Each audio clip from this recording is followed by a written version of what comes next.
Good evening and welcome to Inside Jefferson Football, your weekly look inside the Jaguar football program. My name is Josh Powers.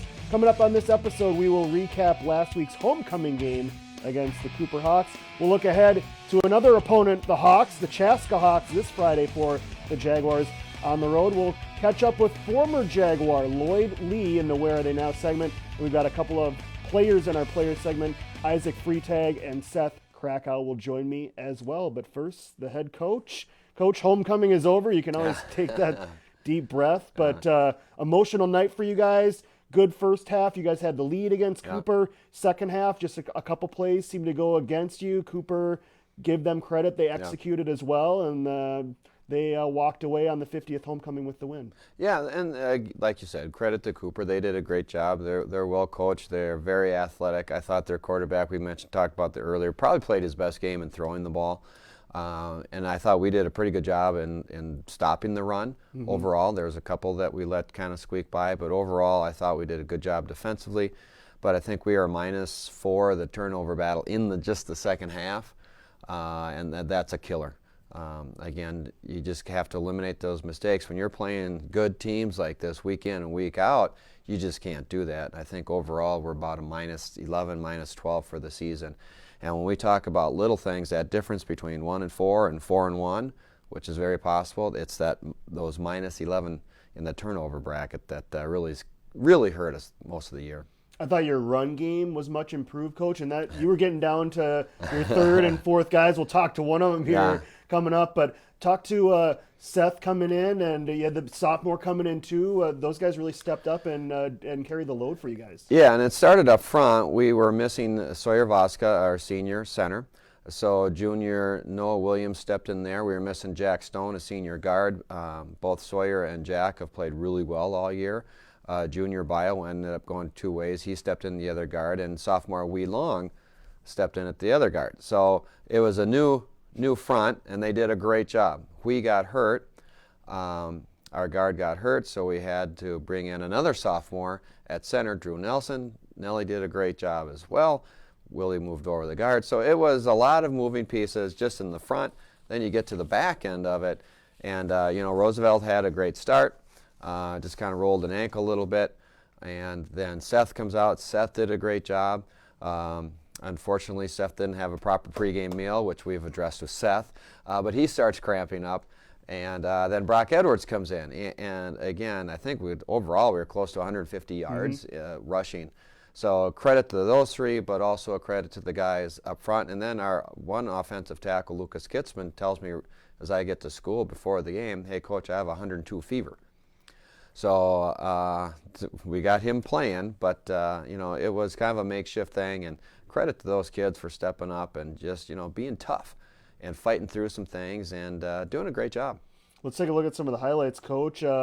You guys got down 7-0, but not for long because you got a special guy like Manny Montgomery. He can do some things in the return game. Yeah, and this is set up pretty good blocking all the way across. We started to lock up, guys. You watch Isaac right there, gets a nice block. You'll see Isaac here on the show in a little bit, but he gets a nice block. Thought that was a horse collar, Coach. But, well, I'll save you the. Thank you. We won't talk about that. I'll talk about it. I thought it was a horse collar. And you threw a flag standing right there, but oh well. It would have been nice to be about 15 yards closer. And the horse collar rule is different now. As long as it doesn't have to be the shoulder pads, it's the jersey.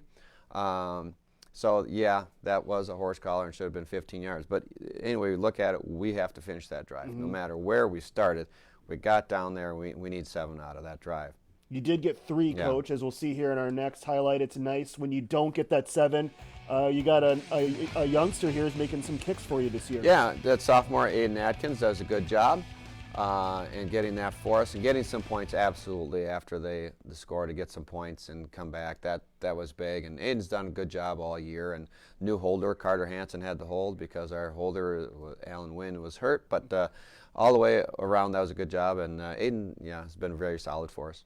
More from special teams, Coach. The very next drive, your defense pins them in a 3-and-out, and you block the punt for a touchdown. Yeah, once we got the 3 points, it kind of like everything, we started to pick things up a little bit better. Here you see Hunter Burgess just get a hand in. If he doesn't, I think Pierce might get it. and then Seth hops on it in the end zone. Seth had the easy part. All he had to do was fall on it. Hunter did all the work. He gets the glory. Yeah, he gets the glory. Hunter does all the work. That's Seth for you. But and it's a great job by our special teams. We've been so close so many times this year in blocking those, and we worked on it last week, and we worked on it even yesterday, because those are big plays for us. If we can get, whether it be the big return from Manny, block punts, the field goals, anything like that, always will help. All right, final highlight, Coach. You guys take the lead right before half. Pierce Opong gets in the end zone, a tough guy to bring down when he gets his hands on the ball. Yeah, we're getting down there. We're needing about 5 yards. If there's someone's going to get you 5, Pierce is a pretty good bet to get you 5 yards. Just a kind of a little flood play. He gets a little caught up, but then it's on a defensive back, and he's going to be hard to stop by a defense back's going to have a hard time stopping him. And you got 3 other guys just kind of standing there. They don't really want to try to tackle him. It didn't look like. They played that one pretty smart. All right, Coach. Well, we've got to let you go here before the final segment. We got a big Skype call coming up, but we'll talk to you in a few minutes about the game against Chaska on Friday. All right? Sounds good. Fingers are crossed. All right, coming up next, as we mentioned, it's going to be our Skype call with former Jaguar Lloyd Lee in the Where Are They Now segment on Inside Jefferson Football.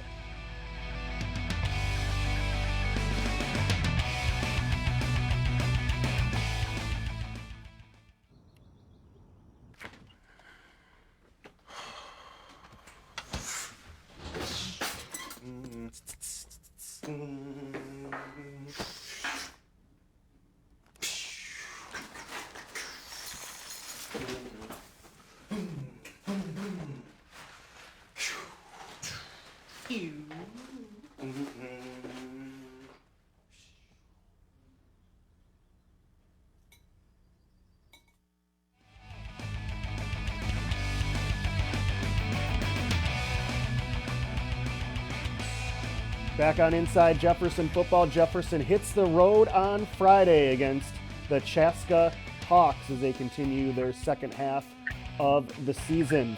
Time now for the Where Are They Now segment on Inside Jefferson Football. And Lloyd Lee, class of 1994, hoping to join us on Skype with the Skype and computers. You never know. Lloyd, can you hear me out there? I got you loud and clear here, Josh. Thanks. There you are. Great to see you. Great to catch up with you. You and I chatted on the phone a little bit earlier today. 1994 grad. I'm a 1998 grad, so both graduates of the 90s. But Lloyd, after you graduated from Jefferson High School, you had quite the football path. Talk about what happened after Jefferson High School. Yeah. So kind of senior year, had narrowed it down in terms of where I was going to go. Initially thought I was going to go to Minnesota and play there, but after talking to a lot of different people and visiting out to Dartmouth and Hanover, New Hampshire, really fell in love with the school, the setting, as well as the coaches and some of the other players. So decided to end up going out there and playing for 4 years. Was fortunate enough to have a decent career out there and get the Dartmouth degree. After that, ended up playing with the San Diego Chargers for a little while. So this was 98 and part of 99. And after I was done playing, was back up in Chicago for a little bit. But got back into football in scouting, which initially, when I was at Dartmouth, really was looking to get into in terms of working for a front office of an NFL team. Worked out down in Tampa Bay, or Tampa, but with the Tampa Bay Buccaneers. So was in their front office from 2001 to 2004, working in pro personnel, where we'd scout the other NFL teams as well as the other professional leagues at the time. And then in 2004, I had the opportunity to get back to the Midwest. Went up to Chicago as part of Lovie Smith's new staff at the time. So coached up there for 5 seasons in a few different roles, starting out as defense quality control coach, nickelback coach, and then as linebacker coach my last season. And then after our defensive staff got canned and fired, then worked a little bit in football, but got into the corporate world up in Chicago. So, all told, we were up there for about 10 years. And then my company asked us to relocate down here to Indianapolis. And we live in Fishers, Indiana, which is just outside of Indy. And currently work for Edward Jones Investments as a financial advisor. So pretty much my whole career been involved with football or or finance in some sort. So, but yeah, it seems like forever ago since Jefferson. But as we started talking about this in the summer and the last couple of days, really, some different memories and some great memories coming back with all my buddies and everything. So. I want to jump back a little bit to your time with the Chargers. What was it like? You played at Jefferson, you played in the Ivy League, but to put on that NFL uniform, suit up for an NFL team, what was that moment like for you the first time that happened? Yeah, it's a little bit different. Obviously, in high school, you're going to play in front of, hopefully a couple thousand or something for a big game. And then, at Dartmouth, an Ivy League game, we like to think that it's pretty big time, but you may have, 8 to 10,000. But yeah, my first game that I suited up and you go out in the stadium and there's 65,000 people yelling and screaming. And the game is obviously super fast. And, everybody's an incredible athlete out there. And, just having the opportunity and to be able to experience it obviously was, something that I won't forget. That's for sure. Talk about your family. I understand your wife is also a Jefferson grad, and you have 2 daughters, right? Talk about your family currently. Yeah. So my wife, the former Katie Stump, who she was a '96 grad. Some folks may remember her twin brother Dan, and then her older brother Matt, who was in my grade. But yeah, we're down here, have 2 daughters now in 8th and 6th grade. So dealing with some teenage girls in the house, so that's always fun for everybody that is dealing with that right now. We got a clip of you back from your high school playing days, and I want to ask you, what are some of your favorite memories that stand out, both maybe from football, or I know you were also part of some other athletic teams at Jefferson? Yeah, so thinking about it, obviously, the Kennedy game is always a big thing in terms of the crosstown rivalry. I do remember Eden Prairie. That game was always big, just as they were starting to really build their program and the population growth in Eden Prairie was getting crazy. And they had a couple unbelievable players over there as well in terms of Jay Foreman and Leroy McFadden. I remember those 2 guys like it was yesterday. So it might have been homecoming when we played them and got a huge win. So that definitely stuck out. And then, in terms of other sports, had the opportunity to play basketball there as well as run track. What about some of the maybe off the field moments that stand out from you that you're going to remember from your Jefferson days? Yeah, I think in terms of think back on high school football, really all the things that you learn about the game, all the things that your coaches are trying to teach you about work ethic and everything off the field, right? In terms of doing things right and doing the simple things, and then being around a group of guys that are trying to accomplish the same thing as a team and have common goals. So, and that's really where you start to learn all those different things. Even before obviously college or anything else, you learn it from your high school coaches in terms of those really important fundamental things about team sports. I'm going to ask you one final question, Lloyd. Talking to Coach Carlson, he called you kind of a late bloomer, said you were playing lightweight football at Olson and you were kind of on the 9th grade B squad. So talk about that journey from a guy who maybe football maybe didn't seem like it was in the cards for him, especially at the level that you got to in the NFL. How were you able to kind of work your way up, and when did you realize that football was something that you were good enough to pursue at the next levels? Yeah, early on, didn't play a ton of team sports when we're talking about 5th and 6th grade and in 7th grade. Didn't play basketball until really, I think it was 9th grade. And then, yeah, football in 7th and 8th grade, doing BAA, and I can't even remember. I don't even think I played at Olson. So, but having the opportunity to get out there 9th grade and just continue to work hard and was actually taking karate too at the time. So I think just building different skills and then once I was able to physically develop a little bit, then it just translated on the field. I think in terms of when I really started to get confident about being able to possibly play in college was maybe junior year going into senior year. And I think going to the University of Minnesota football camp the summer before senior year with a few of the guys, with Dave Watson and Lane Kiffin, and coming out of there, I think it was the camp MVP, and they had offered a scholarship at the time. I was kind of it was obviously a huge surprise, but from that point, really gained a lot of confidence and started to really look into different options, I guess, and it just kind of worked out from there. Really the same situation at Dartmouth. You don't really go to any of the Ivy League schools to try to play in the NFL, of course. But it was kind of the same situation in terms of junior year. Had a pretty good year that year, and then things started to accelerate from there. And then senior year, got invited to the NFL Combine and a couple All-Star games, and just went from there. But it's never something that was like a huge lofty goal. I think it was just always taking care of today and the near term, and just working hard, learning all I can, and then letting those things progress and take you where they're going to take you. Well, congrats on the great career, both as a player and a coach in the NFL, Lloyd. It sounds like you and your family are doing great now in Indianapolis, and wish you the best of luck. It was great to catch up with you, and best of luck here down the line. All right, Lloyd? All right. Appreciate it, Josh. Thanks. All right. Good luck, Coach. Weekend. All right.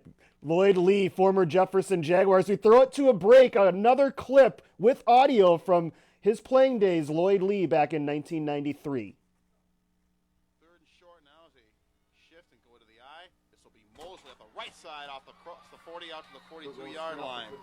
And he was one man, or he'd still be going.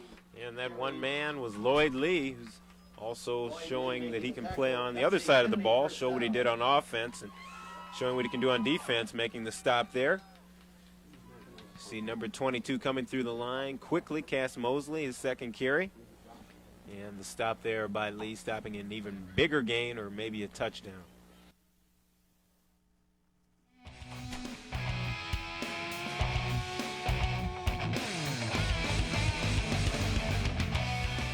Welcome back on Inside Jefferson Football. The Jaguars take to the road on Friday. They will play the Chaska Hawks at 7 o'clock out in Chaska. Time for the players segment now, joined by Seth Krakow, Isaac Freitag, couple of juniors for the Jaguars. Guys, thanks for dropping by on your first visit on Inside Jefferson Football. Of course. Yeah, of course. All right, Seth, got to start with the big play that you helped make, the block punt.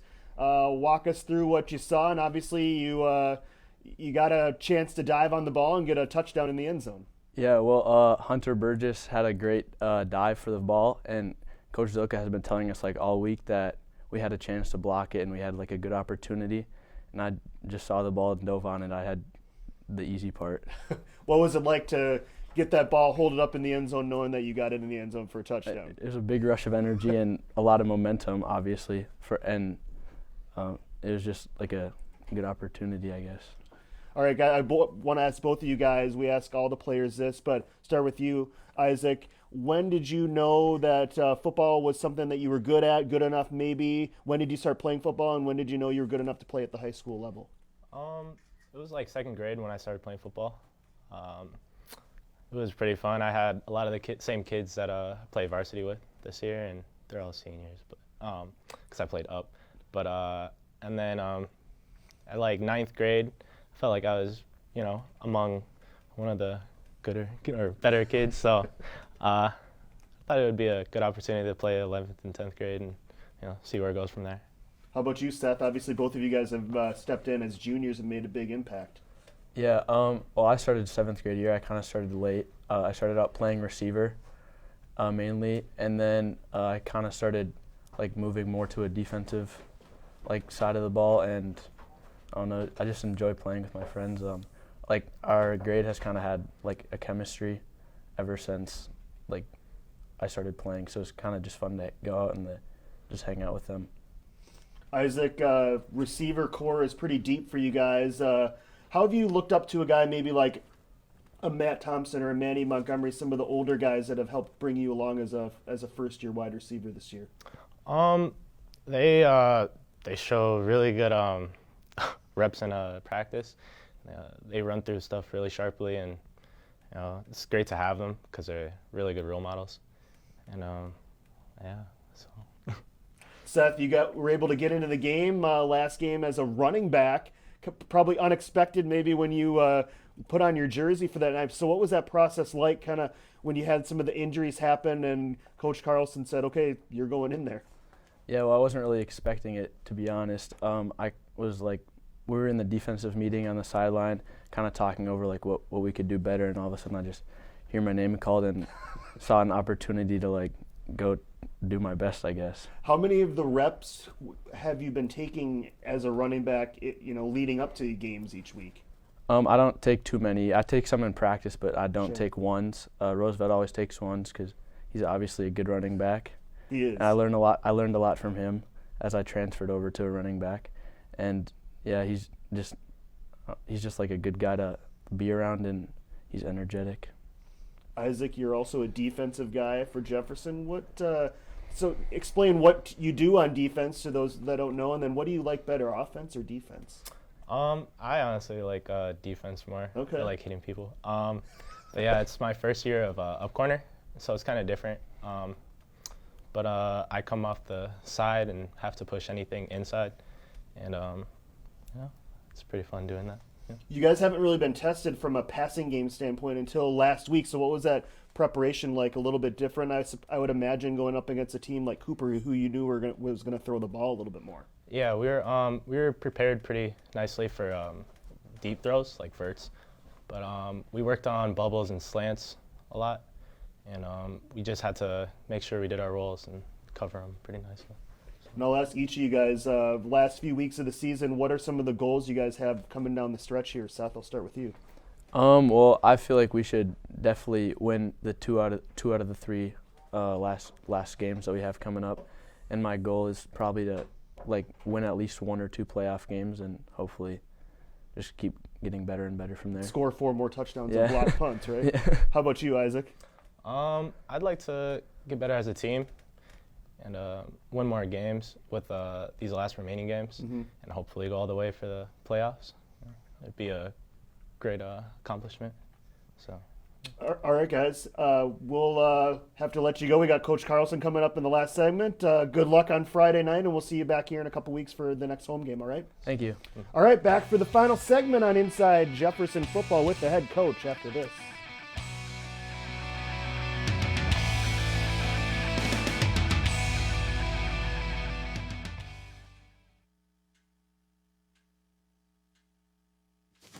Awkward. I'm the awkward silence. You try to avoid me, then there I am again. But an awkward silence can be a great thing. Like Kelly here is about to demonstrate. You haven't really been yourself lately. Are you okay? Find out how you can help a friend with their mental health at seizetheawkward.org.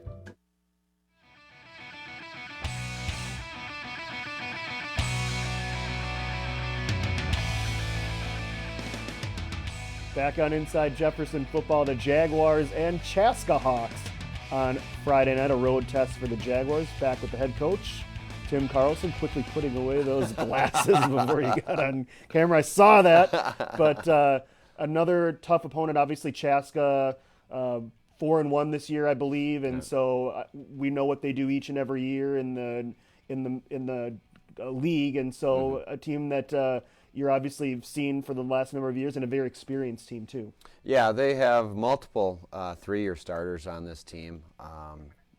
This is kind of one of those years for them I think they've been building to.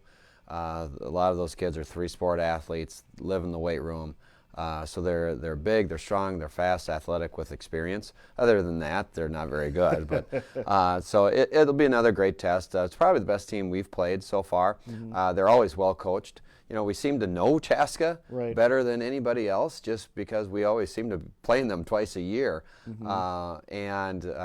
I just remember Coach Dahl always saying, "We hate playing you guys because you're just always tough and you never quit. And we're going to show up Friday and do the same thing again." We're going to get better this week than we were a week ago, and that's our goal. And playing a team like Chaska is a great opportunity again for us.